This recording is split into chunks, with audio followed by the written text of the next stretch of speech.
evening, everybody, and welcome to another episode of Unpopular Reviews. Today, we will be reviewing WrestleMania's Night 1 and 2. Actually, predicting WrestleMania Night 1 and 2. So please follow us until the end. And now, I'd like to bring on our co-host for the night. First up is Z is Mania. Z, get on here, bro. What's going on? Hey, what up, everybody? Did you miss me? Your boy is back. You know who it is. It's your boy, Z is Silent, a.k.a. Almighty Dive Man, a.k.a. Main Event Z, a.k.a. the Apprentice of Thanos, a.k.a. the Shang Tsung of this wrestling debate. You come from me, your soul is mine, a.k.a. Big Champ in the chat, a.k.a. your mama's favorite daddy. What's going on? I'm good. That's a lot. That's a lot to take in. I know that's a lot to take in. I've been here in a minute. I got to really bring on my monikers. I literally feel like you outdid me without even trying. But without further ado, you guys know him. You guys love him. He is the one, the only, the executive consultant. Bring him out. Bring him out. Bring him out. What's up, Wow. You know, I feel so bad. I don't have a terrible mic where you can barely hear me. Like Stephanie does. I don't have a whole bunch of monograms, where the hell you want to call them nicknames, AKA, BKA, CKA, DKA, EKA, all the way to Z, KA, because Z is Mania. But I am the executive consultant, and I'm prepared, even though I am not actually at WrestleMania for once. WrestleMania does go executive because I am actually on a wrestling show tonight. Say hi to all of you. What's going on? George Samuel Lewis, what's going on? Charmaine. Yeah, that was a lot of AKAs, right? That's as many AKAs as we have matches here to review tonight. WrestleMania goes executive. 14 matches to preview. We're going to talk about right now. Stefan, take it away. All right, so just to address the AKAs, guys, he's line stepping. If you guys are pledging fraternity, he's your boy. He will give you your names. A habitual line stepper. Ain't that what, that's what Charlie Murphy said. He's a habitual line stepper. All right, y'all. So we are actually going to start with Night 2's first match, and that is the WrestleMania Showcase match. That is Liv Morgan versus Raquel Rodriguez versus Natalya versus Shotzi versus Ronda Rousey and Shayna Baszler versus Sonya Deville and Chelsea Green.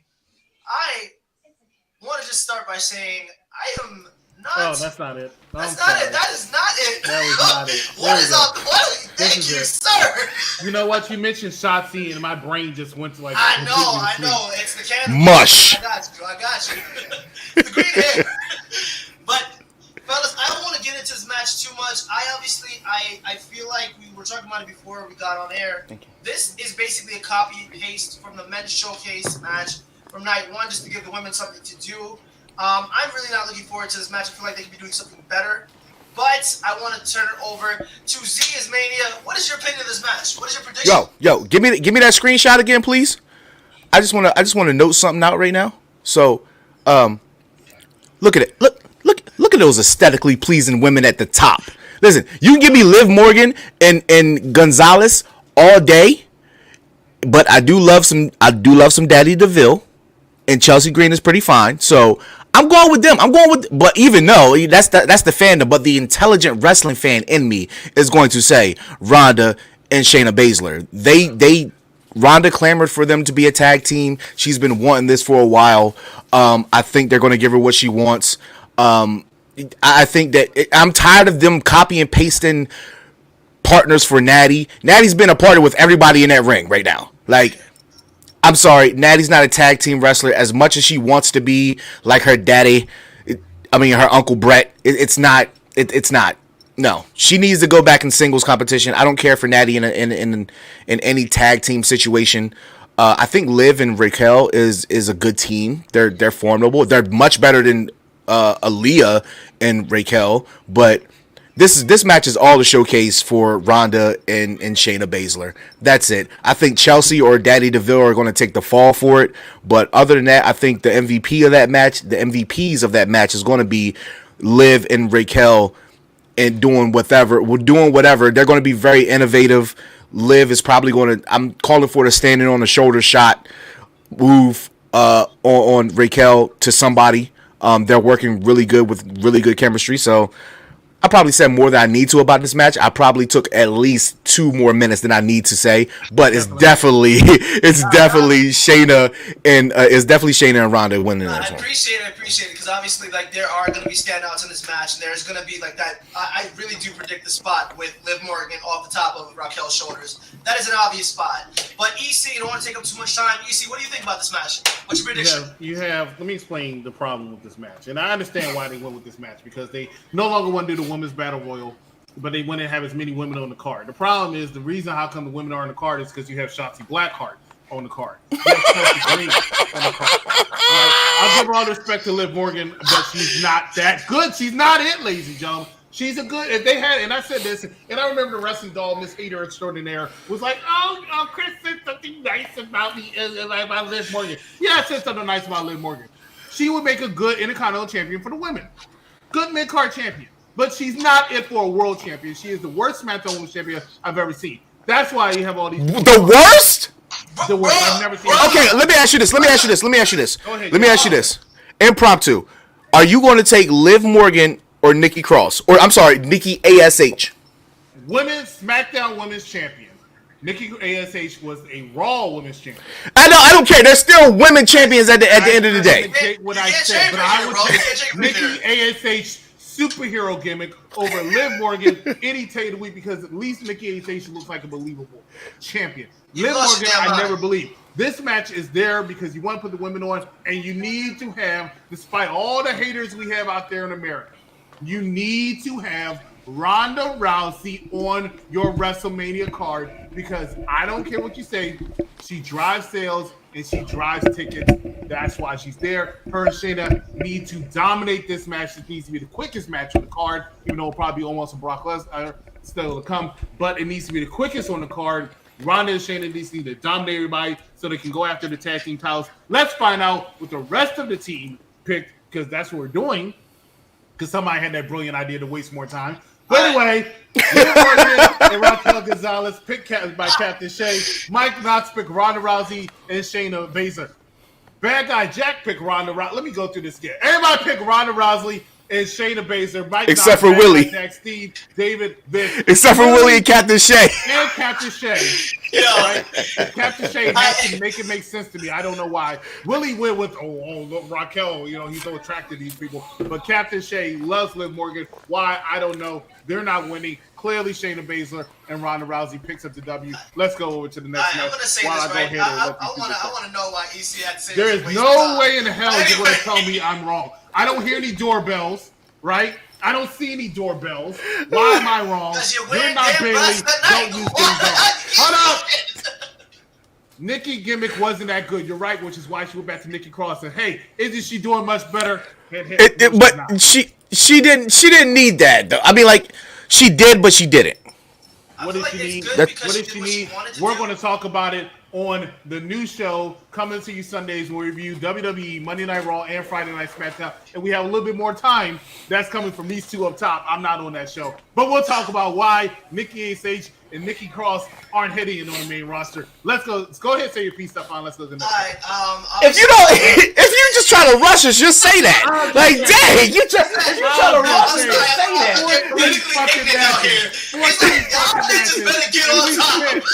that. We spent 7 minutes talking about a match that Shotzi Blackheart's in. I don't want to do that. We got 14 matches. Okay, 14 matches. All right. So we're gonna go over to night one. And we're going to the men's showcase match. Braun Strowman and Ricochet versus the Street Profits versus Alpha Academy versus the Viking Raiders. Obviously, my pick, Solo Cup boys, all day. It's their time. The Street Profits. EC, let's go to you. What do you think?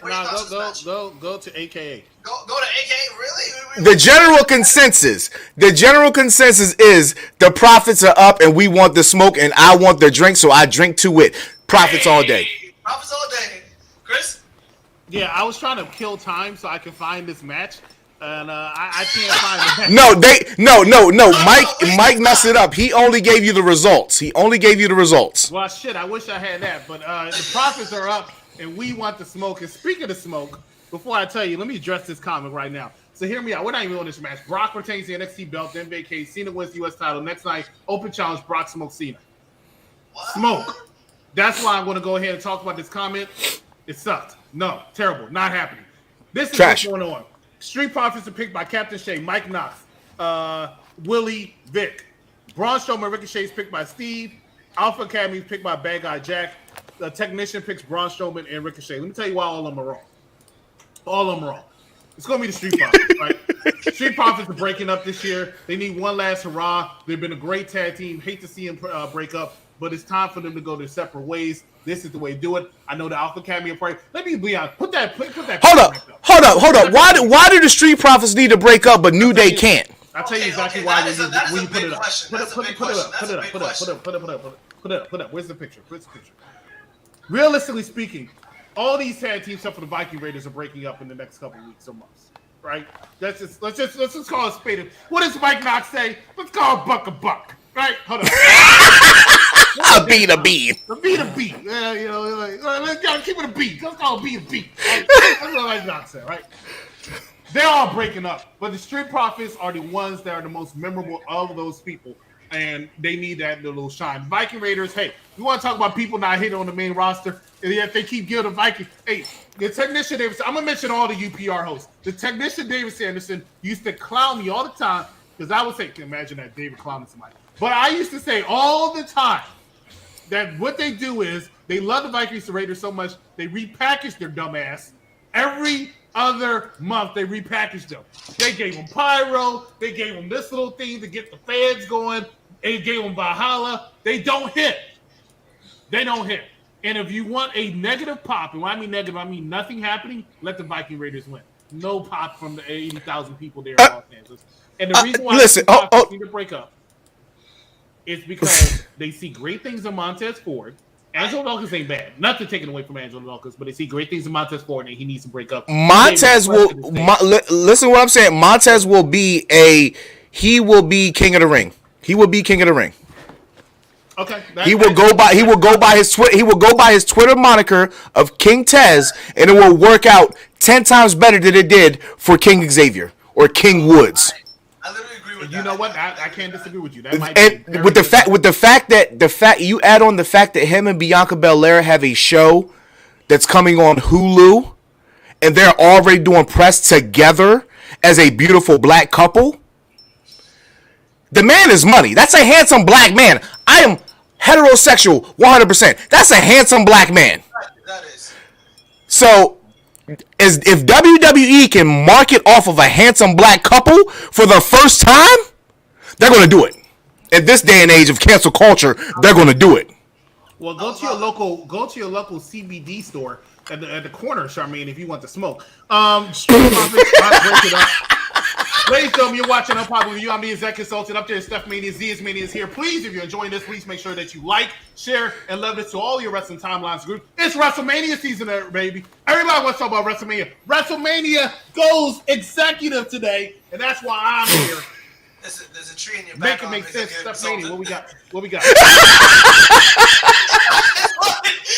Charmaine's weed tree in your background, homie. But anyway, the next match we're going to talk about is Brock Lesnar versus Omos. I am literally going to comment on the match. I think we were talking about it before we got on. Literally, this is a match where they are going to put over Omos big, but Brock Lesnar is taking the dub. There is no way Omos is going to beat Brock Lesnar. Brock going to pull some special on his ass for this match. I don't know if it's a Brock lock. I don't know if it's a shooting star press. I don't know what the fuck Brock going to do. But he's going to do something special. So that's my pick. EC, do not skip your chance. This is your time. All right. You need to go. Omos is pretty good, but he's slower than your internet stuff on. And here's my point, right? Here's my point.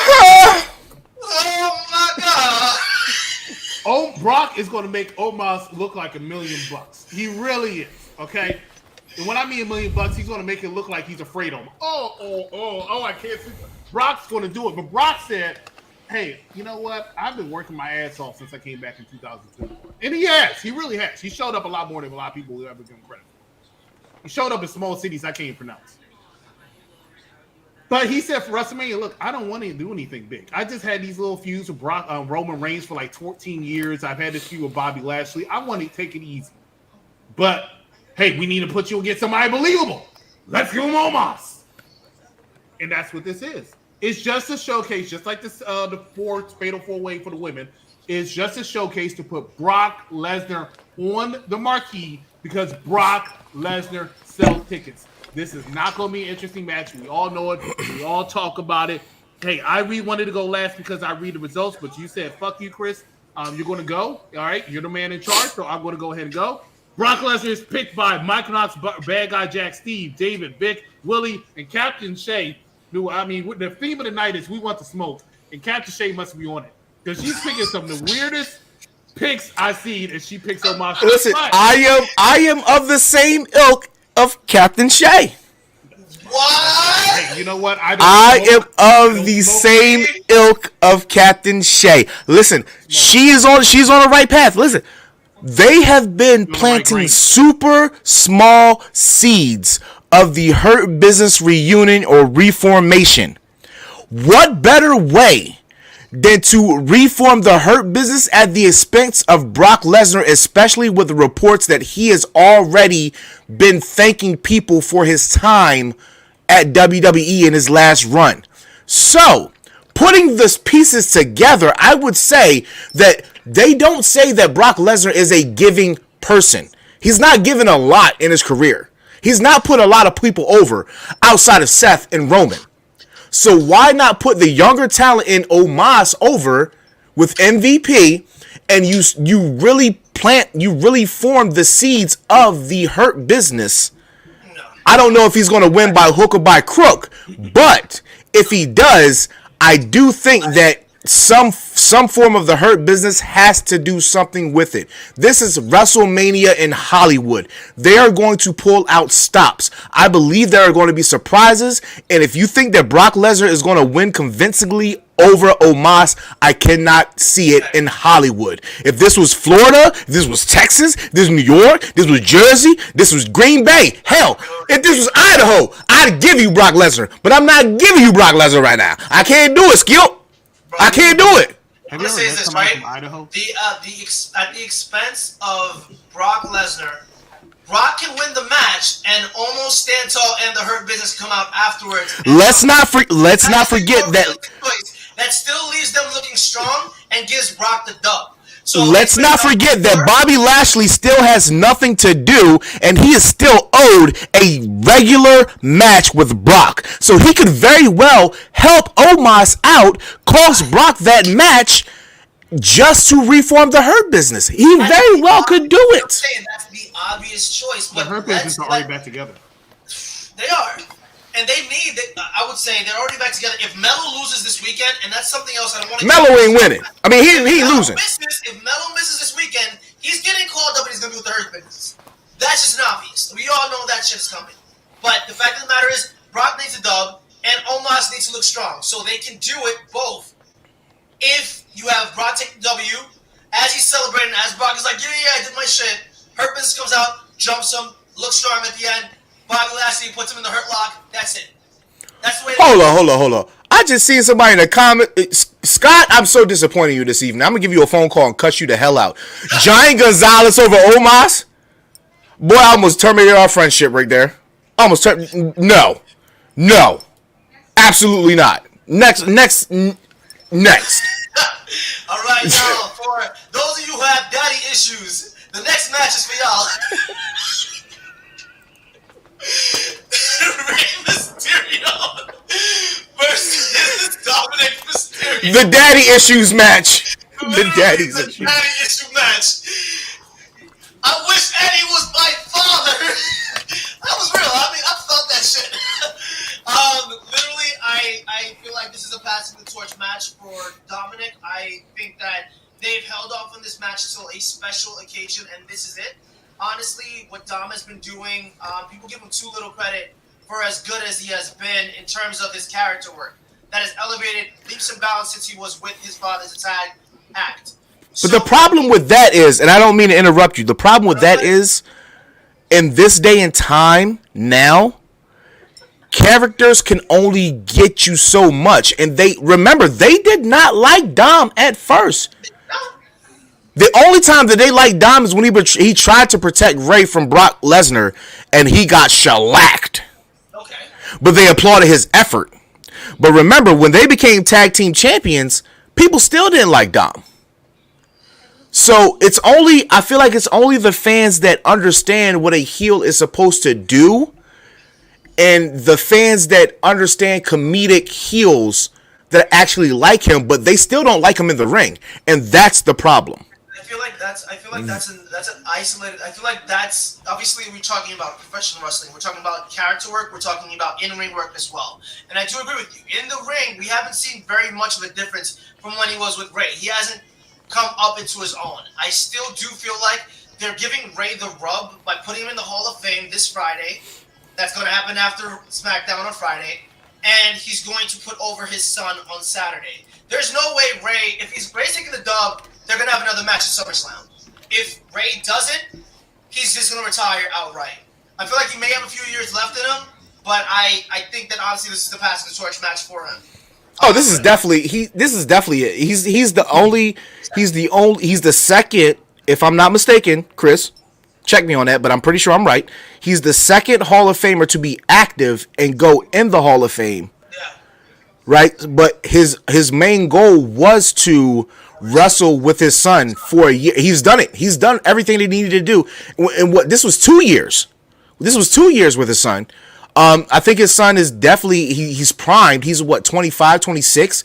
He's good. He's in a good age bracket to where like he can still improve.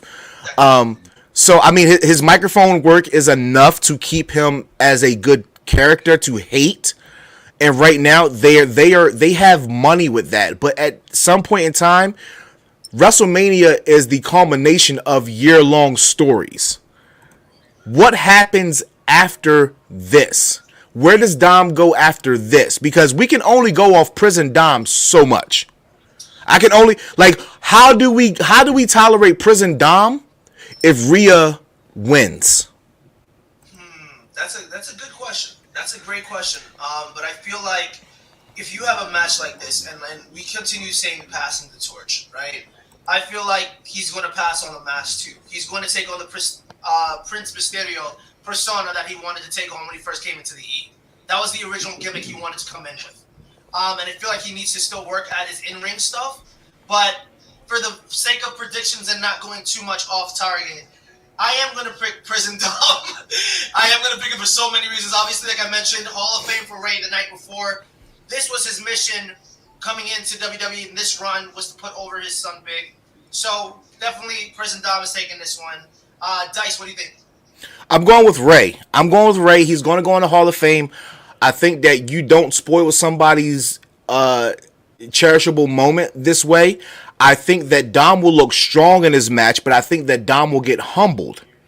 And the most symbolic way of passing a torch or showing respect is to give your mask to someone. And remember, I would rather have seen Ray versus Santos Escobar. I think he's a star. I think he's the second coming of a Alberto Del Rio. I think that he's really good.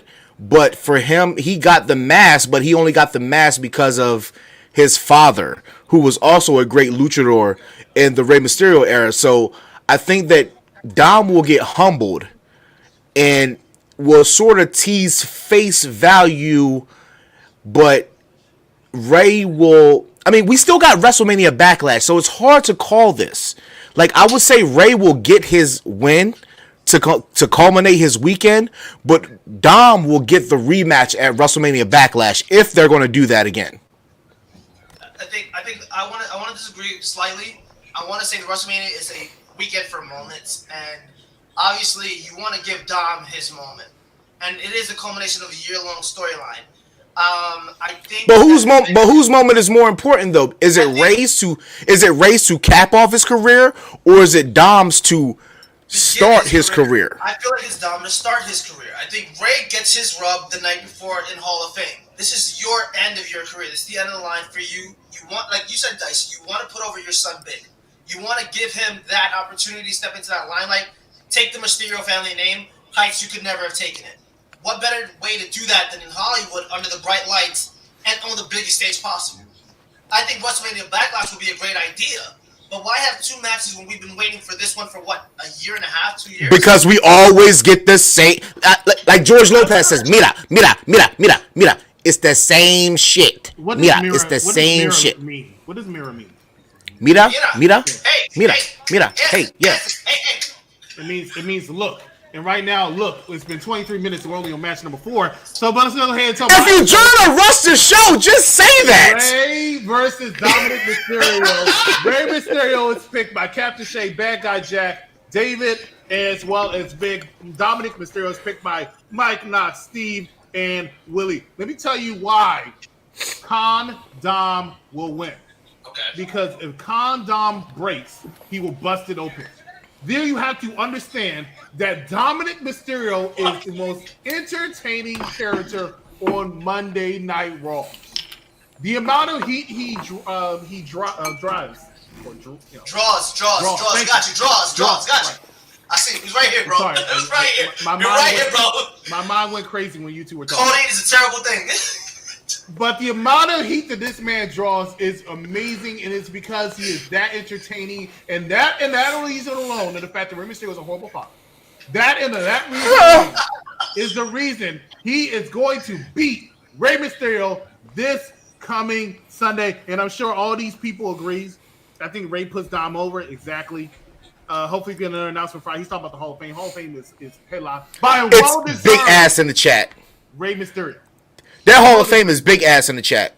All the Mysterios need to take a belt and whoop Dominik after match. Jeffrey, you have issues, and you're just as bad as Rey Mysterio, and I hope you're not a father. Because a father knows that you make sure that you buy the right car for your son. I agree with you, Z. Dominik will get humbled and get too emotional. George Samuel Lewis, it's shame on you. No shame. And it is because that you are from that state that you are from that you feel that way, because nobody in that state knows anything about anything.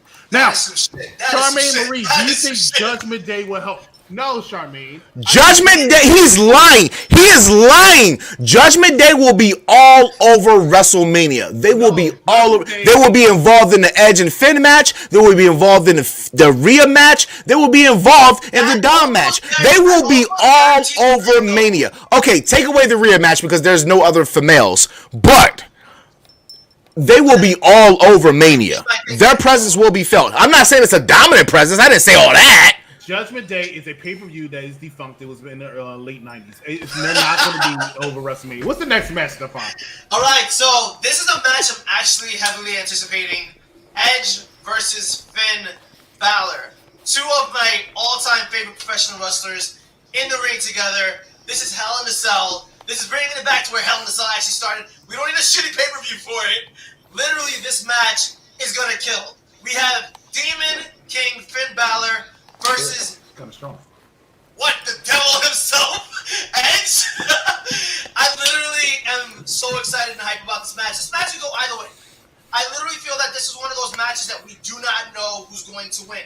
When they pull out Demon King Bálor, it's almost like who's going to win. It literally is Match of the night. Match of the night, possible. Match of the night. Wait, hold up. Which night is it? Is it night 1 or 2? If it's night 1, I say match of the night. No, it's night 2, so never mind. It's not match of the night. It possibly could be. Match of the mid card. No. No, they're gonna kill. All jokes aside, They're gonna kill. They are. Edge is not gonna. If his last run is this year. He's already made it obvious that he wants to retire in Montreal when they go back. So this is his last year. He's going to pull out every single stop. But just like Prison Dom, I think that Finn Bálor goes over. I think he understands the business in the same way that Rey understands it, that you give back. When you're finished your run, you're finishing off your run, you're giving back. So I think that him and his wife got the last dub. I think he's going to put over Finn heavy in this match. So, nice. What do you think? I hate to do it, first and foremost, because I have to do it on everything that I am on. Fuck you, Dave Meltzer. You tell him boy Dice said it. I don't give a damn. I don't give a hot shit. Second of all, what about cold? I will say cold shit is hard. You want that hot shit, it dissolves. You know, it seeps into everything, your pores and shit. So it stinks a little bit more, just like Dave Meltzer's breath, bastard. if the rumors are true of a Brood sighting in which Gangrel has been running his mouth a lot about it, and apparently the rumor is that Christian has gotten the go-ahead from Tony Khan, and if that's true, Tony Khan, I would no longer call you a fuckboy if you allow this. But there's supposed to be a Brood sighting at Mania. My all-time favorite. That's my all-time favorite thing with Tony Khan. That's my all-time favorite with Tony Khan. If that is true, I don't think that you bring something of this nostalgia that fans have been clamoring for, that they love, and they've been teased with for the past big matches of the year that Edge has been a part of, and then he fails. Also, I don't see, like, it. Giving Finn the win at Mania isn't exactly putting him over because he's already put the Judgment Day over. He created the Judgment Day. The Judgment Day has been over ever since he came back, and his wife, they did all the segments and the matches. So I will say that Edge goes over. Hold up. Just because somebody wins does not mean they go over. You can win, but the loser can go over. So I believe that Finn's performance will put him over. I believe the storytelling will put him over, but the end result will be Edge winning. I gotta say that for Captain Shay and also for my partner, Barbie doll. I forgot her name. Please forgive me. Wrestling doll. She's a great partner for you. Thank you. She's partner. a really amazing partner. Good job. She really is. It's been a while since I've been on air. A little flustered out here, but I do agree. But is that at the expense of the Demon King though? Because you know he only pulls out this gimmick when he's gonna get a certain. Yeah, but he already lost to the Tribal Chief. So that Demon King shit. That was bullshit. We all know that was bullshit. That wasn't BS. But can I ask a question real quick? I'm gonna highlight you because it's to you. So my question is, where'd he go? Oh, is this your boy who's over here? That's my guy. Oh, that's my guy. That's the boy you're claiming because he's over that's here threatening to beat up animals, right? That's so that's so bad. This is the viewing. He gonna suplex Garfield out this bitch. It's not even Monday. All right. So, you know what? I was so sure that Finn Bálor was going to win this match, but then I listened to Stefan. Once in a blue moon happens, he has a thought, and I'm like, "Wow, everything." Oh, so you're not gonna listen to me? Right. Yeah, everything he said could be right, which is why I might have to change my pick to Edge. Yo, he's mad. Yo, he's salty because the last time I made complete and utter sense, and he picked the vote that I said, and he lost. I am going to have to go with Edge on this one because this has been almost a year-long feud and it has to end. And I think if Finn Bálor wins, it's not going to end. And I want it to end. Edge did a great job making Judgment Day. It sucked.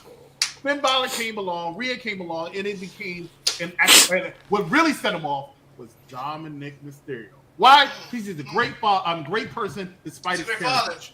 Great person.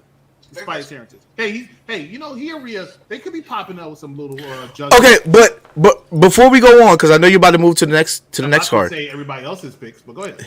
Yeah. Okay. So think about it this way. So how can the Judgment Day still go on if they win? Edge is probably going to go into obscurity for at least until SummerSlam. Right, so that does nothing for Edge. I mean, it does nothing for the Judgment Day, right? They need to lose because they need to reinvigorate the group. They need to lose, and the only person that will win, in my opinion, is Rhea. Mm-hmm. So, spoiler alert. So Dom's going to get humbled. Finn's going to lose. Okay. They are going to need something else to help that group. Thus, they will start expanding to add to that group. Dom will get humbled. He will get kicked out. They will bring somebody else in. No, go ahead. Go with the results. I need it. Can somebody bring me a wine opener? Because this man just like he said Dom is going to get humbled. What is your malfunction, good sir? My man put his These are the results from the rest of the team.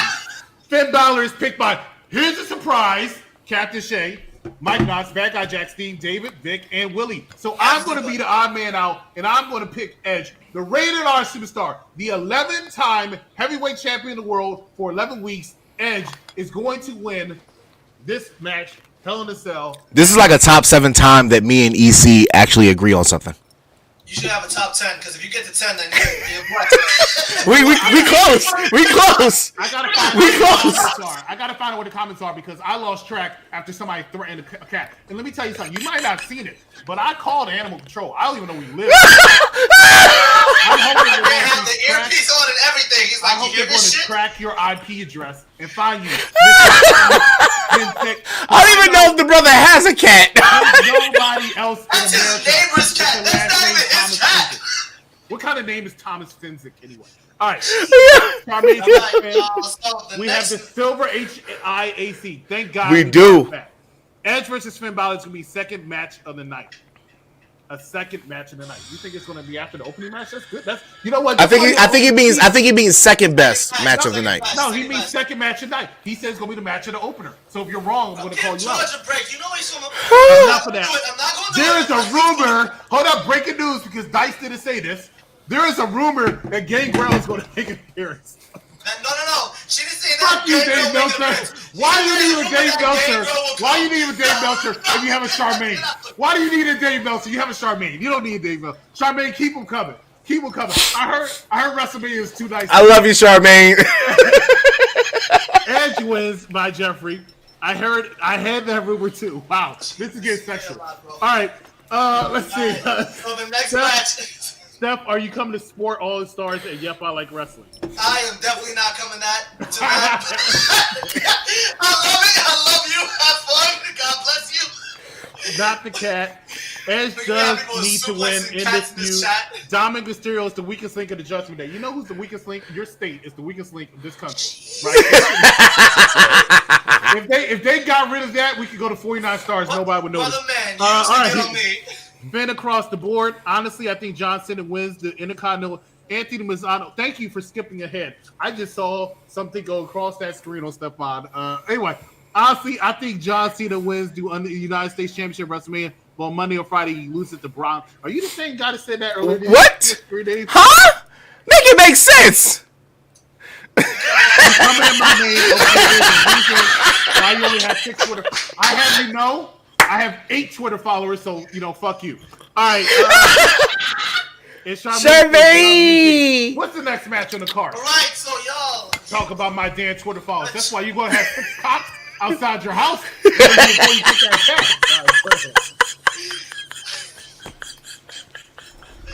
All right, so I need cue the chants, cue the Seth Rollins chants, guys, because the next match is Seth freaking Rollins versus Logan Paul, who arguably has had one of the best rookie years of a superstar that is not professionally trained in terms of WWE. Best rookie year. I want to say about this match, I'm actually anticipating this match.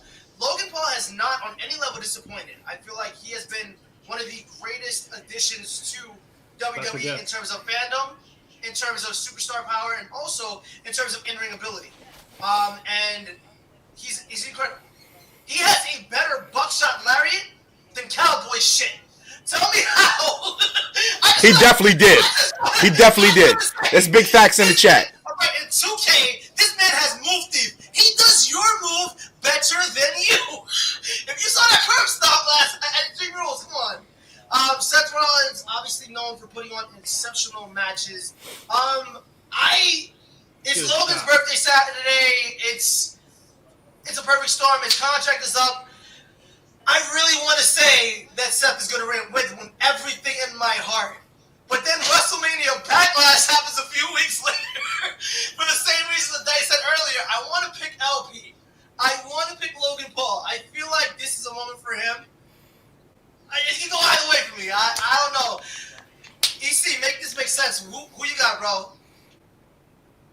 Well, let me tell you. Let me go ahead and read these results right now from the rest of the crew. Captain Shakespeare, Bad Guy Jack, David, Steve, and Willie all pick Seth freaking Rollins, while Mike Knox and Vic pick Logan Paul. I'm going to have to agree with Seth freaking Rollins winning. And the reason I'm going to pick Seth freaking Rollins winning is not because, breaking news, Charmaine, that Logan Paul's last match of his contract is tonight. I mean, or on that night.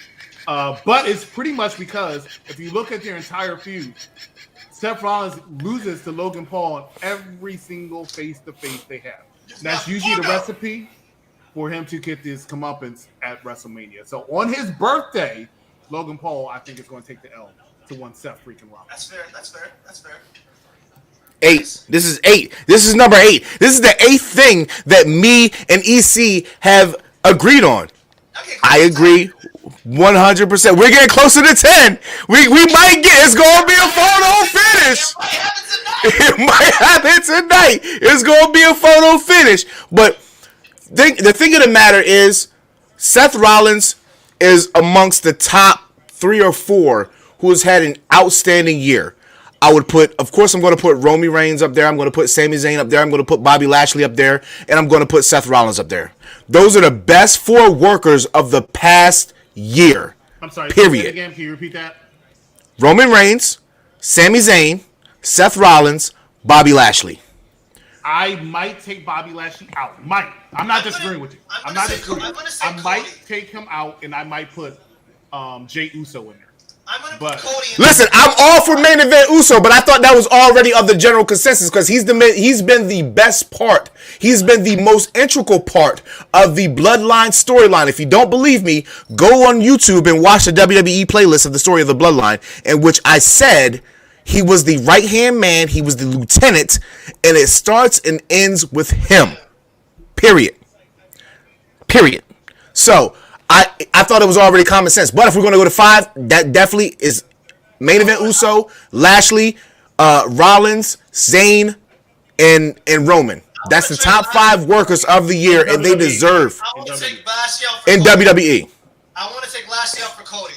Cody's done his thing, arguably, since he's gone. Cody's been going for 8 months. He's null and void. When we get to the main event, I will discuss why you are wrong about one Cody overly powerful. And I'm probably on the same page. But as much work as Bobby Lashley and Seth Rollins have done together to put Austin Theory over as much as they have, they deserve credit. When you take a guy like Seth Rollins who hates Cody Rhodes, and he puts him over not 1, not 2, but Trace times.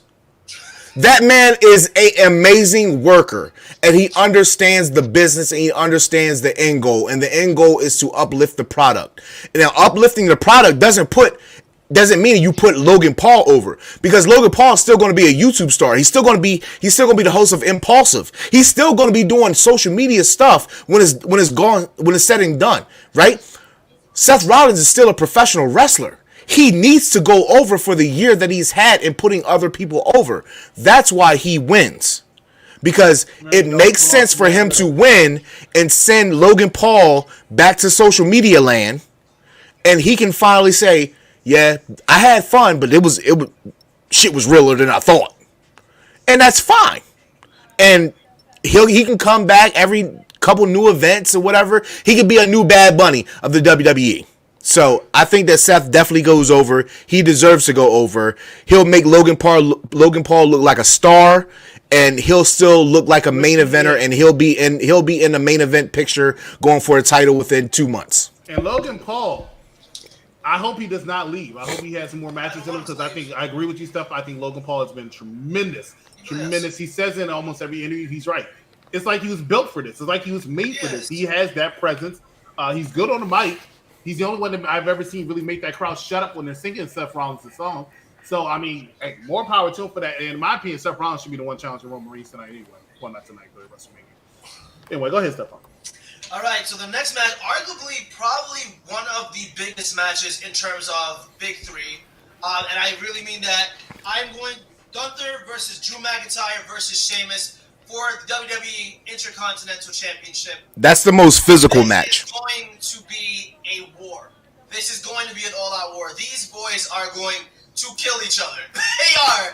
Like Drew with the Claymore, you got the rope kick, you got Walter slapping the shit out of everybody during this match. It's just it's gonna be so good.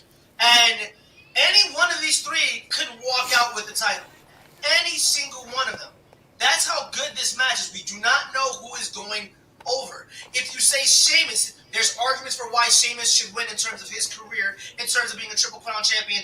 The IC title is the title that has eluded him his entire career. Drew McIntyre getting back in the championship picture in terms of the mid-card championship, but Walter has had an astronomical championship reign as Intercontinental champion. He's been an amazing champion. So there's arguments for all three of these guys. Who needs it more is the question. Does Gunther need it? Because if he loses it, where do you put him? Is he going main event? Or you put him in the undercard? No. So maybe, what about Drew McIntyre? Drew McIntyre's already been in the main event. So is Sheamus. So I am going to go Gunther for so many reasons. Because I feel like he needs to hold on to it a little bit longer. Just a little while longer. That's all I feel. But, EC, what we got? Well, if you're asking me what everybody else in the group of picks, then Captain Shay along with Mike Knox and Willie and Vic all say Gunther. Bad Guy Jack, David says Sheamus. I'm going to say Sheamus. I don't know who will pick Drew McIntyre, but according to StuffMania, anyone of these men can walk away. Sheamus, Gunther, or Drew McIntyre. Drew McIntyre ain't winning. He ain't winning. It's not his time. Sheamus is walking out with that Intercontinental Championship, and if he doesn't, it's going to have to be Gunther because they want to continue the reign. But in my opinion, Sheamus is walking away with that Intercontinental Championship. And my most anticipated match tonight, and in my opinion, is going to be the match of the entire weekend. I just think it's going to be great. These three men can go. George says that crowd singing Seth's theme is going to be wild. Jeffrey agrees with him. Charmaine says Logan Paul sucks. I mean, I'm glad that her. Okay, never mind. Good job. Gunther from Charmaine. I hate what to say. Sheamus gets to win. A lot of chests are going to be red in this match. That's Jeffrey. Sheamus pins Drew for the dub. Gunther challenges Universal Champion at SummerSlam. If Cody Rhodes is the champion, I do see that happening. That would be amazing. I can't see Gunther losing, says one Jeffrey. Dice. We got.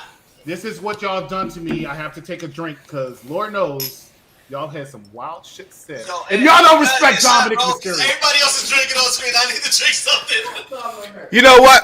I'm just going to say my pick with one of my favorite things to say when I beat Mr. Mike Knox in anything we play on Xbox.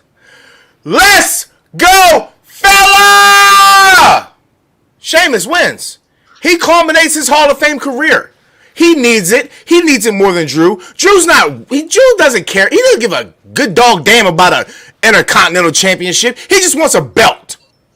He just wants a belt. Gunther is already made for the main event. It is time. He is ready. That boy ready. He ready to go. He ready. Period. That's it. All right. Enough said. Mic drop. No pun intended. All right, next match: Becky Lynch and Lita versus Trish Stratus.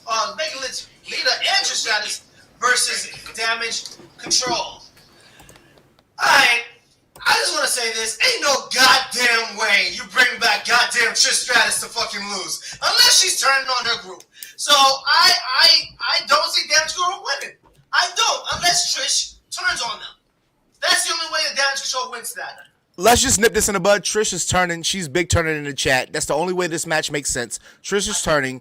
The seeds have already been planted. She's turning. That's my Damage Control will pull this out. They've been getting shellacked in the promos for the past 2 or 3 weeks. They need to look like they have some sort of purpose. I'm calling for a turn.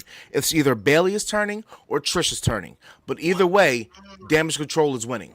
I would say I will definitely look. Okay, Chris, you gonna do the picks or you want me to do that? Captain Shay says Trish Stratus, Lita, and Becky Lynch. Let me put it this way.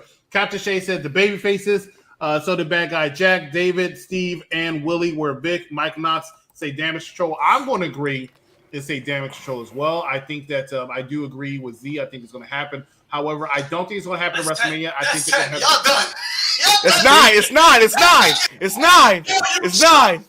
We at 9. Main event, bro. You jumped to the main event. I think Damage Control is going to win because they're not going to do the turn at WrestleMania. They're going to do the turn when Lita and Becky are going to lose the titles, probably to a Ronda and Shayna Baszler. but it is going to happen. But not at WrestleMania. They're going to let the baby faces win this, even though it needs to end it. Poor Becky Lynch. Go back to Big Time Bex. I'm a bigger fan of Big Time Bex than the man, to be honest with you. And it still looks like she wants to be Big Time Bex sometimes. But anyway, she's definitely in a tweener mode right now. She's definitely in a tweener mode. But I will say, her hair on Monday night, that shit was beautiful. That shit was fire. The burgundy with the purple and the orange, that was beautiful. That's not the man. That was beautiful. Big Time Bex. I don't agree with you at all. I know she kind of got like I don't know. It's kind of sometimes in some shots she be looking fine, and other times she be looking like she got Down syndrome.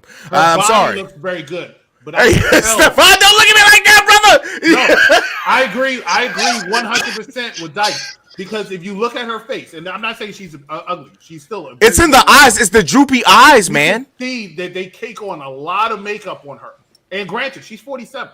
But I can see it, and it's very noticeable sometimes. And kind of takes away from the But I'll say this. Listen, I will say this: if you look at her from the side or behind, oh my God, she's gorgeous. But when you look at her face, you can see it.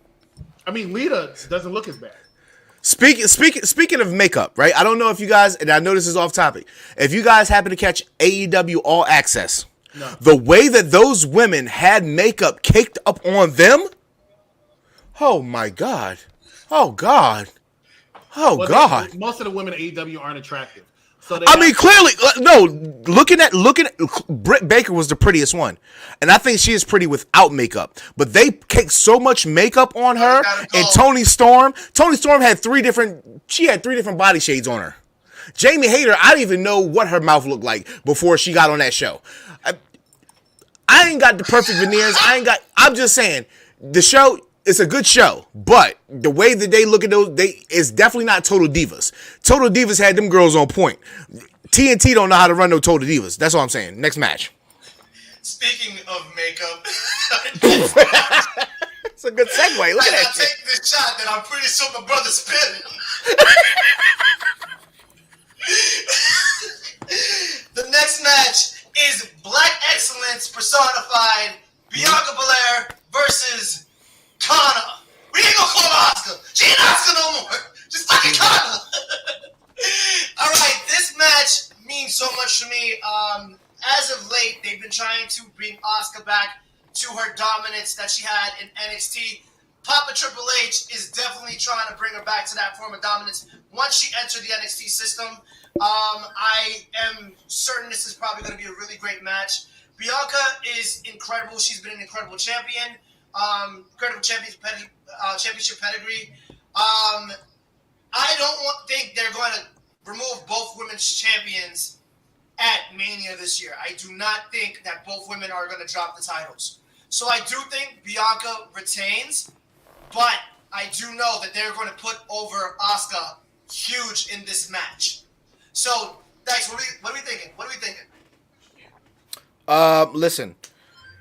The transformation to Kana makes absolutely no sense if Asuka loses. I've said that for at least a month now. Bianca's been the champion for a year now. I think that she's a boring defender. And it's okay to be a boring defender. Some people will call Randy Orton one of the greatest champions in the history of WWE. He's probably the greatest, second generation superstar ever? I would third. Okay, he's the greatest third generational superstar ever. There's nobody close. Nobody could even put a shoestring in a loop of his boots when it comes to third generational superstars. But he's a boring defender. However, as a chaser, who? The Rock. You're going to take The Rock's career over Randy Orton's career? I think it's arguable. I think it's debatable, yeah. Okay. We'll set that up for a rival show. I feel like it's a really great debate. It's a great debate. It's a great debate. So I'm not. It's a great debate. I'm literally just freestyling off the top. So I might need some time in the corner to think about it. Those are two of my favorites of all time. However, I do think that Bianca is much better when the chips are down and she needs to get the belt. She's not had very good title defenses in my opinion, outside of Bayley. But when it's Bayley, just Bayley, not Bayley / Damage Control, that threw a whole loop. That's not the Bayley that we know and love. That's not the Bayley that's top 10 dead or alive women's wrestlers of all time. And it taints Bianca's run. Bianca needs a fresh start. I say that we get her to lose this belt, give Asuka the run that she deserves. Bianca will get it back, and we will get a Bianca versus Rhea match at Mania, because that's what the culture needs. That is what the IWC needs. So I'm taking Kana over Belair. She needs to take the L. DC? Captain Shay, Mike Knox, Bad Guy Jack, and Vic all pick Bianca and Belair, where Steve, David, and Willie pick Asuka. I'm going to be that man and say Bianca Belair is going to win this. And the reason how come I say Bianca Belair is going to win this is because she is the female John Cena. I've been saying that for years now. You and Mike been on this goofy. I'm not going to stand for it. She is the female John Cena. She is that marketable to our children that they going to make sure that she doesn't. Asuka was just repackaged so she can look as a strong contender, because they were going to put Rhea over there to Charlotte. So to look a strong contender for Bianca Belair, and no one else was going to be a strong enough contender. But come WrestleMania, she's taking the L to Bianca Belair. Bianca's not dropping that title until she faces Rhea Ripley. I think if you want, because we've been talking about WrestleMania Backlash, we've been talking about SummerSlam. If you want to take that belt off of her, then you do it at SummerSlam. I do think that that's a possibility, and they have the rematch at SummerSlam. But Bianca is a strong champion. She had two strong championship runs. Now, are they that interesting? I agree with you, 100%. But Becky, they don't want to get the title to Becky anymore. Bayley, they don't want to get the title to. Who else is left? Yes, it's Asuka, but when you think about it, in my opinion, we live in a great age right now. Realize what you're watching as a wrestling fan. We are living in an age of probably some of the greatest women wrestlers of all time. Thank God Mike's not here. You have Charlotte Flair.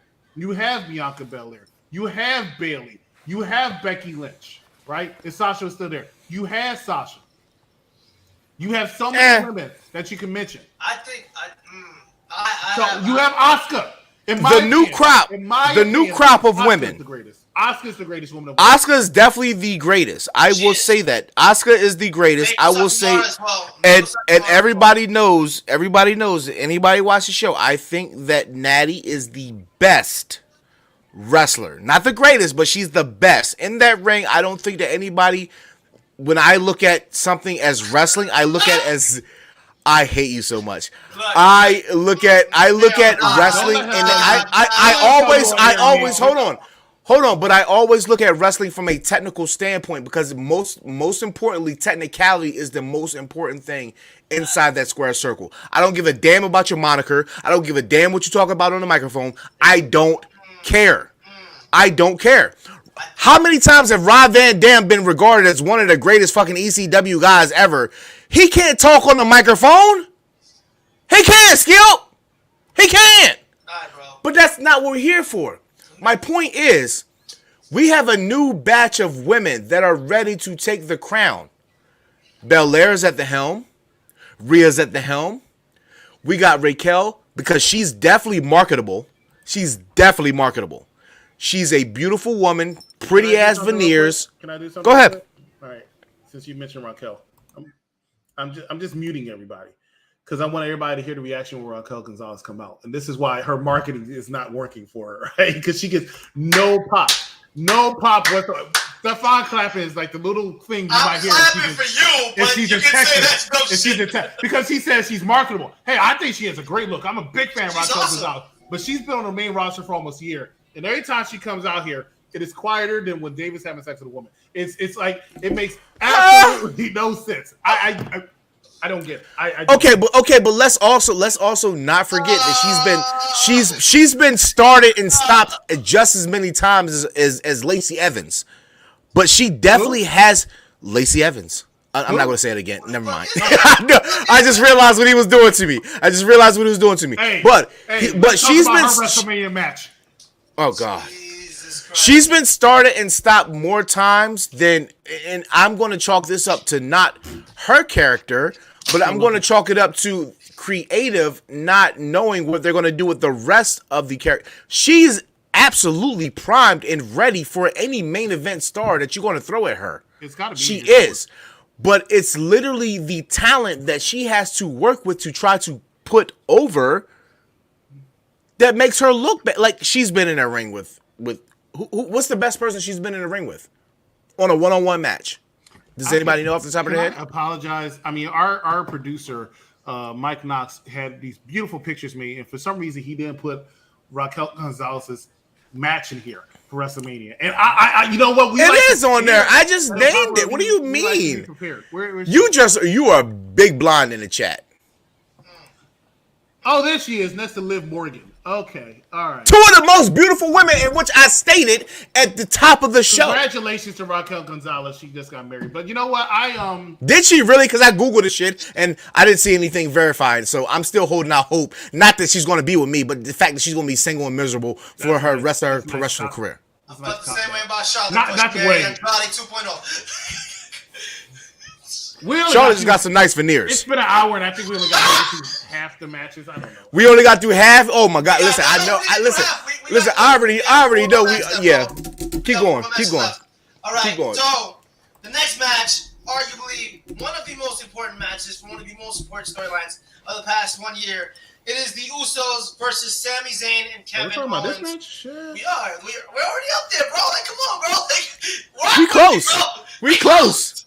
We close. This is arguably one of the biggest storylines, multi-year storylines that WWE's ever produced. The best. It's not. It's the best. This is the best storyline that any professional wrestling promotion has created. And you can chalk that up with shades of the NWO. You could chalk it up to shades of DX. You could even go back and chalk it up to shades of the greatest, in which I think the greatest faction in the history of professional wrestling, the MEM Main Event Mafia. The only professional wrestling faction to ever have every member be a world champion. The reason why they dope is the fact that if you looked at their storylines in TNA, they all had a similar mafia resemblance. Look at what the Bloodline has. A similar mafia resemblance. I feel you, Z. Because sometimes I have a similar mafia resemblance. So I get what you put it down, man. I get what you put it down. First and foremost, Z, thank you, Kanye West, for grabbing the mic from me. Shout out to the main event. Shout out to the main event mafia. Shout out to the main event. I appreciate you jumping on that knowledge and shit. Every show I get, I'm going to shout out the main event mafia when we talk about factions. The World Tag Team, the Undisputed Tag Team Championship is on the line this coming Saturday between Kevin Owens and Sami Zayn versus the Usos. Hey, the longest reigning by far, because they not only defeated that record, they shattered it. Tag Team Champions, the Usos defending against Sami and KO. A lot of people said this is the greatest. A lot of people said it's one of the best. It has been quite entertaining. I didn't like the little spot on Raw, but it's been quite entertaining. Nonetheless, who do you have winning? Is it my turn, Steph? Am I supposed to go, or are you going? I'm just going to cut you off right there. I'm just going to say I'm going with the greatest. I'm sorry. I'm going with the greatest. I'm going to get it out of the way real quick. I'm going with the greatest. Welcome to the Uso Penitentiary. Nobody else is greater than these guys. I have the Steiners as number 1, and I am contemplating of putting the Steiners as number 2 as far as greatest tag teams in the history of the WWE, in the history of pro wrestling ever. I don't even give a hot shit about the Dudleys. I don't give a damn about Edge and Christian. I don't care about Matt and Jeff Hardy. You didn't know? It's the Usos and the Steiner brothers. If we want to talk about technicality and knowing your partner and working together and teamwork, 1A, 1B, Steiners, Usos, however you want to put them, I don't give a hot shit. Please go on. There's something in the alcohol because these men are skipping tonight. Round 3. Yo, I'm gonna go. I to the detriment of myself, I do want to go the Usos. I can't see all of the bloodline losing completely. I can see either one person losing. If it's the Usos, then Roman's retaining. I'd rather see the Usos win and Roman retain and see dissension that way.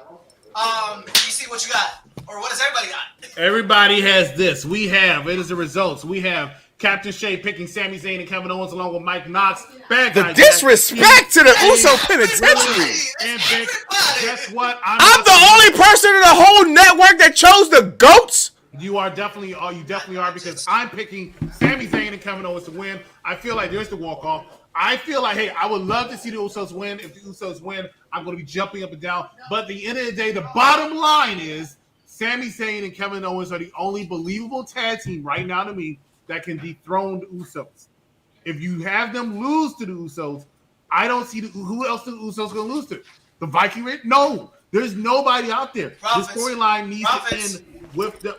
Profits. Profit. They beat I the just want to say, there's an argument for another Usos versus Profits match. At SummerSlam, and that's where you do the split. I'm just saying. All the respect to them. They got what they needed to do. They got the most. If they win, okay, Chris, if they win the showcase match, right, and they go on to SummerSlam, say the Usos retain, and they go into SummerSlam, I can see the split happening at SummerSlam. Right, and I can see you not making any sense because that what you just said didn't make any sense. Sami Zayn and Kevin Owens are walking out the tag team champions. Thank you very much. What's the next? Oh, let me catch up with some comments. Usos will lose. Them boys, Sami and KO. Sami and KO. Them boys. Sami and Kev. Raquel had a match with Willa. If the Usos lose, then Roman Reigns is going to lose as well. Usos suck. Charmaine, I'm taking my love all back from you right now, honey. I'm taking all my love back. You do not disrespect the penitentiary like that. Absolutely not. Listen, for the sake of the greatest storyline in WWE history, the Usos have to retain and Roman has to lose. Spoiler alert, I'm going for Cody Rhodes. That's why this is going to project this story better than any story even ever created mentally. This is better than the Avengers Infinity War. This is better than the Avengers Endgame. This is better than anything that you can even culminate in your mind. Don't disrespect like that. That's going way too far. Infinity War was like better than Endgame. Hold up. Represent the chain. I represent Thanos every day, baby. That's the greatest. He's the GOAT. But at the same time, about Kang. You're about to snap you off the screen. That's the fuck that happened. Kang. First of all, his storyline is null and void because the MCU can't even get it right now. So therefore, that's null and void. But however, you Charmaine, you are absolutely right. You have a right to say what you want to say, and that is cool. That is cool. But at the same time, I'm not going to call you crazy because I love you because you always show love. But you might be cuckoo. All right, that's fine. I will say you have the right to say anything you want to say. You also have the right to be wrong. And in this case, I want you to utilize your right to remain silent. Now, Steph, what is your next match? All right, y'all. So everybody knows that Andrade stole my wife, and I'm coming back and I'm claiming it tonight. Charlotte Flair is my woman. Okay, she is my woman. She is going up against one Rhea Ripley, the Nightmare, the best of the Judgment Day, and for the first time ever, I'm going to say Charlotte Flair is going to get her ass whooped. I'm sorry. Charlotte Flair is going to get her ass whooped. Rhea taking this one. I'm sorry, baby girl. If you watch this, you're about to get your ass whooped. Sunday night's not going to be a good night for you, baby. I'm sorry. Have Andrade in the wings. Don't be over the A-Dub. Sit there and watch Adam Cole get another concussion. You ain't. It's not happening. It's just not. Not this weekend. I'm sorry. I'm going to make this short and sweet. I'm going with Rhea Thickly. Rhea Thickly will win. He know what I want. He know what we want. Yes, sir. Rhea Thickly. I will not stop you in the goddamn airport, but if I catch you in the gym... As Corey Graves would say, the Eradicator. I'm going with the Eradicator. Shit. Rhea Thickly. She knows what she's doing. And she going to pin Charlotte Flair with the Hucklebuck. Take that on the over-under on your DraftKings. The one thing she adopted from Edge was that fucking pin. Literally, that pin. That was the original sex pest pin. You see? Oh my God. Well, let's go ahead and talk about it right here. Let's talk about some of these results for Charlotte Flair. We have Captain Shay, Mike Knox, Bad Guy Jack, Steve, David, Vic, and Willie. Where's the wrestling doll? She ain't all picking Rhea Ripley. It seems like everybody is picking Rhea Ripley. My arch nemesis, Rhea Ripley. Let me show you some pictures. This is WrestleMania 34. Good Lord. This is Charlotte Flair. That's a beautiful picture. Are you serious? Oscar's in it. I damn near overlicked my screen. It's not even my screen. My brother would have slapped the shit out of me. That's kind of cool. Oh, look at Oscar. Damn good looking screen, god damn it. Because of Oscar? Damn right. That's kind of creepy. It's not Oscar. What do you mean? Oscar got them pretty ass veneers? What you mean? She looks incredible. This is Charlotte Flair versus Rhea Ripley. I just want to say both these women look bad and sick at the same time. At 36. They look like it's a problem. It's not happening. At 36. Rhea Ripley had that Vegeta. She had that Vegeta gear on. This is Charlotte versus Becky Lynch and Sasha Banks at 32. Sasha look good and Charlotte. This is Charlotte Flair versus Ronda Rousey at 38. What do all of these matches have in common? Charlotte getting her ass whooped. Charlotte getting her ass whooped, but Charlotte Flair won every one of those WrestleMania matches. What else do they have in common? Charlotte Flair. Let me talk. Charlotte Flair was not supposed to win that match. When this match was happening, everybody thought it was going to be Sasha Banks. When this match was happening, everybody thought it was going to be Rhea Ripley. When this match was happening, everybody thought it was a shoehorn. It was going to be Ronda Rousey. And in this match, a lot of people thought it was going to be Asuka. And she won. Now you're going to mention the Royal Rumble, she won. Charlotte Flair has a knack, because she has somebody's ear. Charlotte Flair has a knack of winning matches she should not win. And because of that, I am going to say, I'm going to be the odd man out. I think at WrestleMania, Charlotte Flair is walking out still your SmackDown Women's Champion. Get the whole fuck out of here. I'm sorry. I had to wait, bro. I'm sorry. I didn't want to disrespect you, homie. The fuck you mean?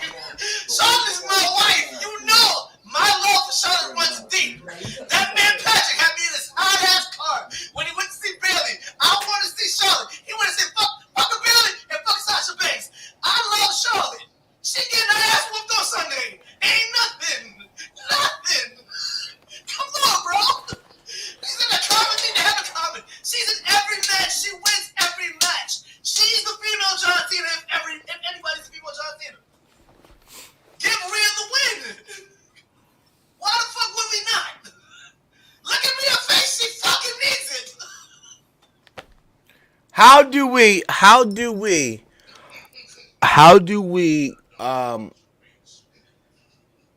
reward one of the greatest storylines in the past 365 days Smack on the ass and give her a championship by giving Charlotte the win? Charlotte has been notorious for never putting over anybody.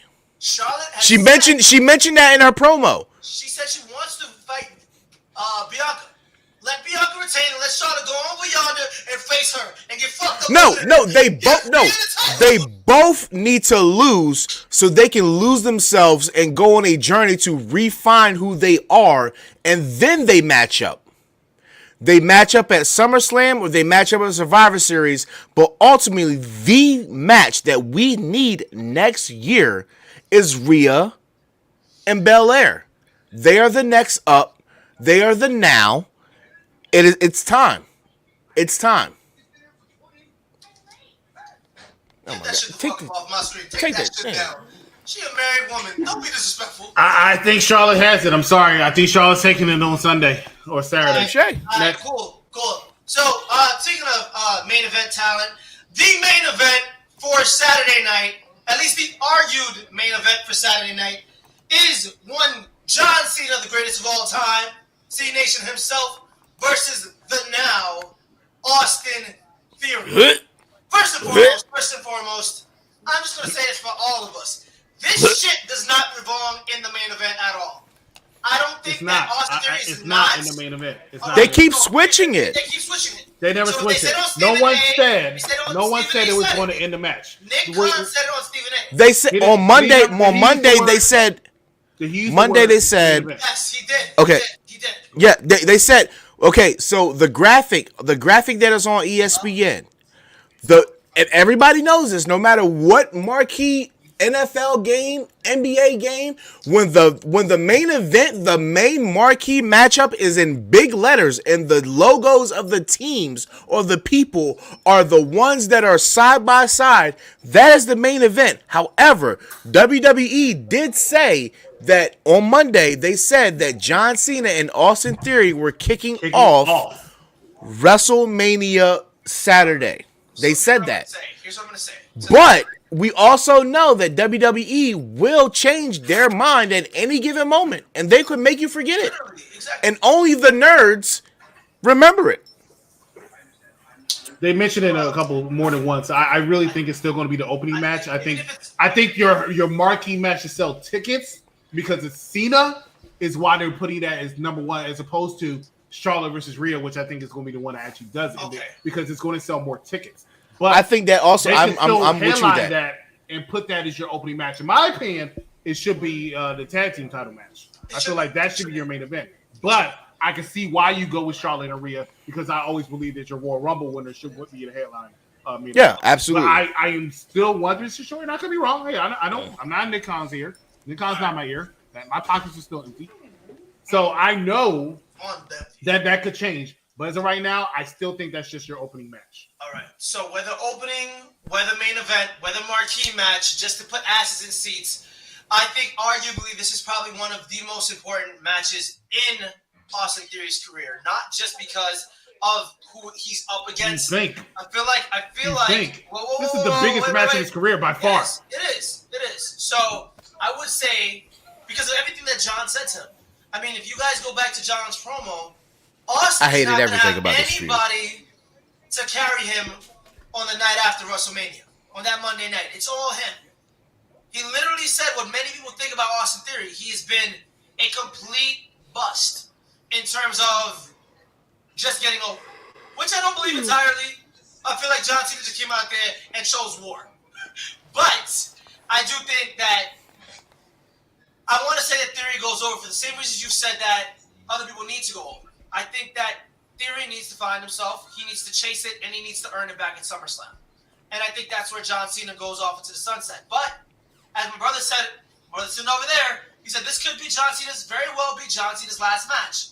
Because John Cena did remark after coming out of the curtain, gorilla position, I don't have too many of these left in the tank for me. He already knows his time in WWE's over. So, EC, what do you think? Exactly, or winding down, so to speak.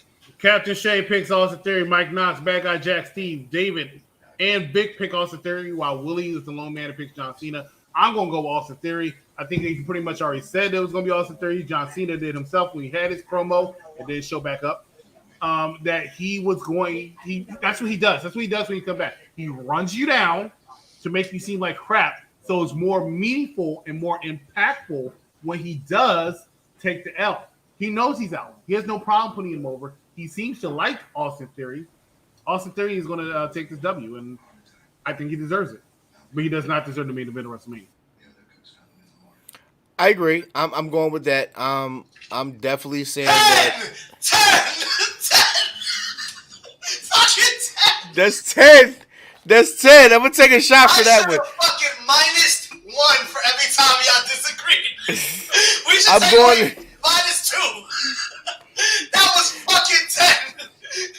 Literally, that was a better fucking 10 than the perfect 10. I don't know what the fuck he's doing. 10. Nobody wants the perfect 10. As all. But I agree. I think it's time for John Cena to put over a talent that is more so not known. I mean, he's put over AJ Styles, who's known to wrestling fans but not WWE fans fully. He's put over a Sami Zayn. He's put over a Kevin Owens, right? So it's time for him to put over somebody else. Roman Reigns. In which, and I mean, listen, I watched that WWE playlist of him destroying people for 30 minutes. He ran through the likes of Dolph Ziggler, Roman Reigns, The Miz, AJ Styles, Brock Lesnar. It was disgusting. Like Randy Orton. Like it was a who's who of who you think is a good champion. He ran through them in a promo battle. Now, they didn't show the other person, but still, John Cena hasn't put over as much young people as he should have, or which most people think that a veteran at this point of their career should have. So I just think that at this point in time, this is similar to a Undertaker to Bray Wyatt. Like you just hand the reins and you fade off, not completely into the sunset, because we're probably going to get a John Cena in Philly next year, which is fine. But he'll be a mid-carder. He'll be an opener, which is fine. He's doing what he's supposed to do. But at this point in time, you look at the competition and you look at a 25, 26 something in MJF, and you look in WWE, you have a 25, 26 something in Austin Theory. In 5 years, which career are you taking? For me, I'm going to take a Theory. I feel like a Theory is more marketable to the shareholders. He's more marketable to the networks. MJF would have to clean up way too much in that span of time. So I'm going to go with Cena passing the torch to a somebody like Theory in that sense. I can't disagree with you. I think Theory is your better choice than MJF in the 5 years. And the reason I do believe that is simply because of the fact that I think Austin Theory can adapt to different personas and adapt to different characters, where MJF needs to be MJF. Like he needs to be a heel. Yep, he needs to be a heel. All right, y'all. It's the moment y'all been waiting for. I told you at the beginning of this episode, follow us until the end. The end is here. It is the match. The undisputed Universal Championship match. We have the Tribal Chief himself. Get that graphic back on there, man. I'm on this intro. The Tribal Chief, the head of the table, Roman Reigns, versus the American Nightmare, Cody Rhodes. All right. I'm going to just be completely biased right now. I feel as though I want to acknowledge the career of Cody Rhodes. This has been a masterclass in storytelling from Cody Rhodes since he's been back in the E. I have loved every single second of his return from Mania last year. Even his injury literally positioned him better to come back into the Royal Rumble this year, win the Rumble, and step up to challenge Roman Reigns. He is one of the most believable contenders to dethrone Roman Reigns that was outside of Sami Zayn, because I don't want to take anything away from Sami Zayn. Sami Zayn has been impeccable. Next to Sami Zayn could go suck several P9 sisters. Whoa, not P9 sisters, okay? Wait. Do your thing. But I feel like if you have to have the perfect antithesis to Roman Reigns, it is one Cody Rhodes. And I love the journey that these two have been on. I love the fact that they have talked about their personal individual journeys. I love the fact that they have woven Dusty into this in such a respectful manner and have paid homage to him throughout every single bit of this. And I'm just excited. I feel like I am excited to see these two go at it. I'm excited to see what happens. I am on the fence. 1 minute I think it's a Tribal Chief that's going to win. The next minute I'm full Cody. And for Cody to come from another company to be as over as he is now, I think you strike the fire while it's hot and you put the belt on Cody. So I'm going Cody Rhodes. EC or dice, you disrespectful bitch. Nah, go ahead, EC, because I got something for that ass. I need variety. Nah, go ahead, EC. Go ahead, because I got something for that. I got something for that ass. Please go, please. Captain Shay and David and Vic all picked Cody Rhodes, where Mike Knox, Bad Guy Jack, Steve, and Willie all picked Roman Reigns. What does the executive consultant say? I bet you don't know, but I'm going to tell you right now. On August 30th, 2020, Roman Reigns won the WWE Universal Championship. On April 3rd, 2022, Roman Reigns won the WWE Championship to become your undisputed WWE Universal Champion. In this time when he first won the Universal Championship, Cody Rhodes was in AEW trying to compete for a world title that they would not allow him to compete for. On April 2nd, he returned to WWE and beat one Seth Rollins and beat him about 3 times before injuring himself, and then come back to a number 30 spot at the Royal Rumble against a Gunther who's been in there for an hour and 16 minutes. Beautiful 30. Beautiful number 30. This man is undefeated, and after the Elimination Chamber, which Roman Reigns defended successfully, I might add, his world title against one Sami Zayn, Cody Rhodes was shoehorned into a feud with Roman Reigns. Why? Because he mentioned the same thing he mentioned when he first got back to WWE, which is his father. This is not a man who deserves to walk around with 2 championship titles. This is not a man that you can respect winning a Raw and SmackDown championship. This is a man they give 3 sets of pyro to for no reason. 3 sets of pyro to, right? In that music, because he has some popularity, because he has some followings, thinks should be thrown, arguably, in my opinion, and most of yours, the greatest world title run I have ever seen. And because of that, on April 2nd, 2023, there can only be one person walking out with both championships. There can only be one person walking out as your undisputed WWE Universal Champion. And that man, ladies and gentlemen, is none other than Roman Reigns. You put the screen back on me, bro. You had me going for just a second. You got a story to tell the title. Put me back on screen, EC. One minute. It is not your time. I got something for that ass. No.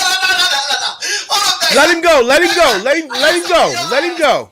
All right, I got something for y'all. Let him go. You had me going for just a second. You had me going for just 1 second. You had me going. You had me on the edge of my seat.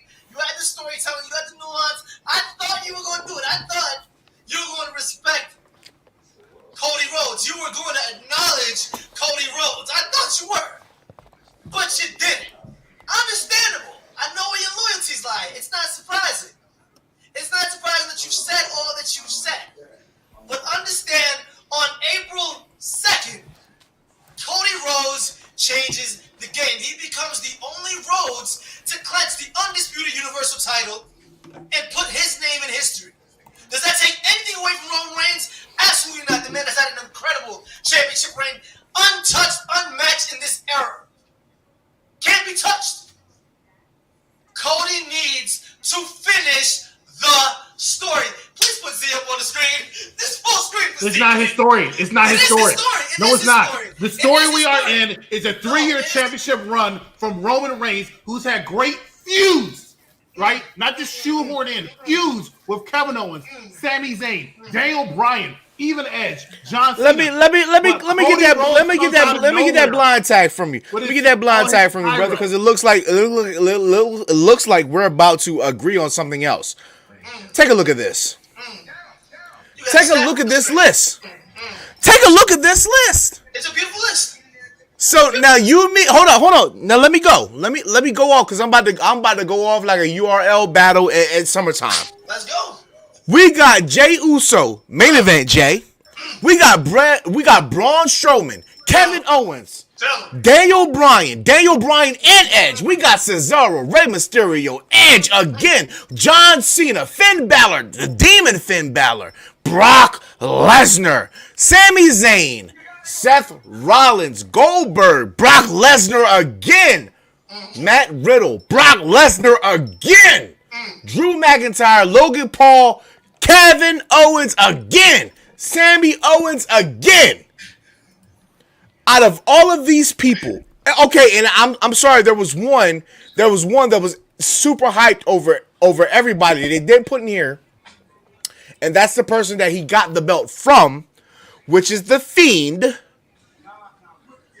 what? In a perfect world, The Fiend would have killed Roman Reigns. However, the fact that we were in the pandemic era of wrestling made Roman Reigns a effing star, and there's no doubt about it. The pandemic is one of those blips, shout out to the Avengers, one of those blips in history that made Roman Reigns so relevant and dominant. If there was a live crowd and Roman Reigns came out and turned heel, do you think that they would have cheered for that? They would have not. They would have not cheered for it. But the fact that there was not, and he was able, what put Roman Reigns over the top to make him a believable champion was the fact that they upped those camera microphones, and they let you into a piece of what he was saying to them as he was beating their ass. He was beating Jey Uso's ass, his own cousin, and telling him, acknowledge me. Say it to me. And the camera picked on it. If you didn't hear that with a live crowd, you would not loved it. The pandemic era has lifted a Roman Reigns the way that nobody else could have if it was a live crowd. However, the personas and the guys that he went up against, a guy like a Goldberg, a guy like a Brock Lesnar, a guy like The Fiend who was on 10 at the time that he took the championship away from him, couldn't get him beat. But now you're going to tell me a guy who has somebody who wore polka dots and a brother who wore face paint as a drag wrestler is going to be the guy? We're talking about the automatic greatest wrestling family in the history of professional wrestling in the Anawai family. They have the most respect. They probably have the most championships of any family in the history of professional wrestling. And you're going to tell me Dashing Cody Rhodes is going to do it? Stardust is going to do it? But Daniel Bryan, who they think now is the greatest wrestling person in the history of professional wrestling right now. They think he's the greatest professional wrestler right now. He couldn't do it. Seth Rollins, who was in a group with him, couldn't do it. The Fiend, who had the most over persona, couldn't do it. He couldn't kick out. Goldberg, who was the most dominant, couldn't do it. Brock Lesnar, the Beast Incarnate, couldn't do it. But little Cody Rhodes, because he had fight, because he had it from his daddy, baby, is going to be the guy to take it from Roman Reigns? Physicality-wise, no, I don't believe it. But storyline-wise, I am going to go with Cody Rhodes. Because this is not about the actual match and the physicality. This is about the story. And this is about the greatest story ever been told by WWE in any wrestling history. We need to find out what the Tribal Chief does if he's no longer holding the WWE Universal Heavyweight Championship. And my dark horse prediction of this match is The Rock will come, or there will be his theme music. I am not alone on this. I am not alone on this. Mike Knox 3X's because he's hardcore says this as well, and I think that I planted the seeds for him. But I do believe, listen, you could have Cody do whatever at Mania. SummerSlam is just as big as WrestleMania. So if you can't get Rock at Mania and you can get him at SummerSlam, what's the difference? SummerSlam is literally just WrestleMania in the summertime. It still is just as good. So if you can get him to come out there or make a certain presence known as the Tribal Chief is getting too big for his britches, I believe that. But a small sliver of hope has it for me. But there's no way in my mind, physicality-wise, that you can make me believe that Cody Rhodes is going to beat Roman Reigns without some dissension in the bloodline, in which if the Usos win, I say no dissension. If they do lose, I say there's something going on. But Solo Sikoa will play a part in either one or both of these matches. That's my story. I'm sticking to it. I'm probably out there with everybody what they think, but I am thinking more storyline because it's WWE. However, if this was an AEW storyline, hell yeah, Roman Reigns is whipping his ass 100%. No doubt about it. Because AEW lacks storylines. They lack stories. That's what doesn't keep me intrigued with them. But WWE will make me... They got the bright lights, the big cities. They got everything that you need in a Hollywood drama. You can watch CSI. And you get the same thing that you get in the CSI in a WWE program. If you're smart enough. That's all I'm saying. I think Chris always talks about nuances of matches. And he talks about nuances of actual storylines and the things that we see when we're watching these storylines play out. And like you said, Dice, it's not always about the biggest person. It's about how the storyline makes sense. Like Chris says this all the time. Make it make sense. And I feel like you properly broke that down in a way that it made complete and utter sense. Now, maybe not about The Rock coming out and appearing. Maybe that's a personal little slip in. I want The Rock to be hit. XFL is going to end soon. Like, we need it. We need it. Be over. We need him at SummerSlam. But I think we have another person that literally is in WWE right now that has a story to finish, and that's Main Event Jay. You said that story starts and ends with Main Event Jay. How about we have that turn happen that night? With Roman trying to get Jay to attack Cody. And Jay saying, nah, I'm not doing that anymore. It almost happened. That's the reason why. The real reason he's beefing with Sami. Because Sami did what he couldn't do. So let's talk about nuances of storytelling. Cody has the best legitimate chance to beat Roman Reigns. Does he get it done on Sunday? That's yet to be seen. I want it to happen. Dice, I know you want it to happen because storyline-wise, we're creative like that. If you want Roman to hit 1,000 days as champion and you want that to be in his, his tank. That's my gripe, and that's my biggest gripe. And I'm sorry to cut you off. That's my biggest gripe because I didn't get a chance to experience Hulk Hogan going for 4 years. I didn't get a chance for that. I was 2 or 3 years old when he was in his heavy prime in the late mid 80s, right? So like that's something that I want to see. I've got to witness Goldberg. I've got to witness Asuka. I'm not even counting Jade Cargill because she hasn't had any viable opponents. And there's not nothing you can say to me to make me think that she's a viable person to have a good streak. But if you want to talk about in streaks in the past 20, 30 years, it's been Hogan, Roman, Asuka, Goldberg. That's the 4. If I'm missing anybody, executive, please correct me. But Bo Dallas. I don't even Bo leave, so he can get the Bo on. Take a Bo shots.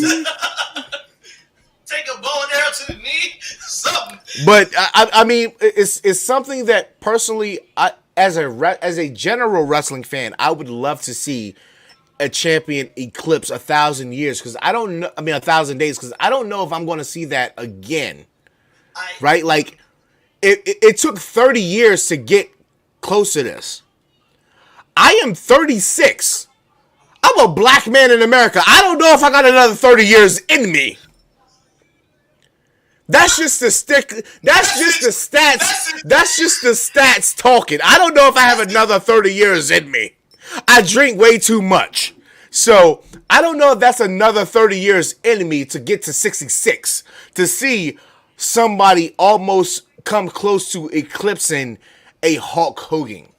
right? So like I will want to see it at that. And I say if Roman wins, he loses at the next pay-per-view, the next major pay-per-view, not the Money in the Bank, but SummerSlam, which is fine. But there's no way in hell that you're gonna have me think that this man. Once again, I'm a heterosexual male. My girlfriend's sitting right here. She's on her iPhone chilling. He's a handsome man. That man is marketable. He's not black. He's not white. He's Samoan. That's what WWE likes. That's what they like. You're going to tell me you're going to take that man off of television for a Cody Rhodes who dyes his hair blonde with a big-ass neck tattoos of a fucking skull with the American flag? At the point of time of what WWE is at its highest, the point in time where WWE is in its highest is the week before WrestleMania and the week after WrestleMania. Do you really want a Cody Rhodes doing your marketing? That is the only thing that makes me hesitant on saying that Cody will win. But for storyline purposes, I think that Cody will win. However, for marketing purposes, I think that handsome son of a bitch on the left side of my screen will win. That handsome son of a bitch holding 2 belts at WrestleMania last year will win. Only because he is Samoan, he is not black, he is not white, and he looks good on a fucking poster. I'm sorry for my vocabulary. Okay, so I'm going to make a bet right now because I feel like I have not been here in a while and I feel like this is a tradition for me to make a bet. So, if Roman pulls off the win, you see, I'm going to do something I haven't done. I will acknowledge the executive consultant. I will acknowledge the executive consultant. You don't have to acknowledge me. You just say you acknowledge your tribal chief is the true head of the team. Fine. If Cody wins, I'm going to get Cody's tattoo on my arm. I've been trying to decide what tattoo to get on my arm. I will get the Cody neck tattoo on my arm. If Cody wins. That's big. That's big. I'm telling you, that's life changing. I've been wanting to get a tattoo lately, and I've been struggling to figure out. I love Cody that much that I would do that. So, I don't know if y'all heard my brother. I ain't making no bets. I ain't betting on nothing I can't control unless it's football or basketball. I ain't betting on no fucking pro wrestling. He gets my ass. Y'all heard it here. I bet it. Well, you heard it here first, ladies and gentlemen. Stefan is going to attempt to get a tattoo of Cody Rhodes as his male crush on his arm. Congratulations to you. But Roman Reigns is walking out the champion. That's it for the results show. Yeah, I'm ending it. That's it for the results show. Prediction show, goddammit. Results, predictions. I don't know. It's been an hour and 40 minutes. It's like 11. Too long. I told my girl it's 45 minutes. I got work. I got a flight in the morning. I got to go. Ladies and gentlemen, thank you so much for watching. Please make sure you like, love, and share this. And share this to all your wrestling timelines group. For Stuffmania, for Zia's Mania, I'm the executive consultant. Respect the bloodline. Respect your tribal chief. Acknowledge him as your head of the table. And we will see you in Los Angeles at WrestleMania. Good night, ladies and gentlemen.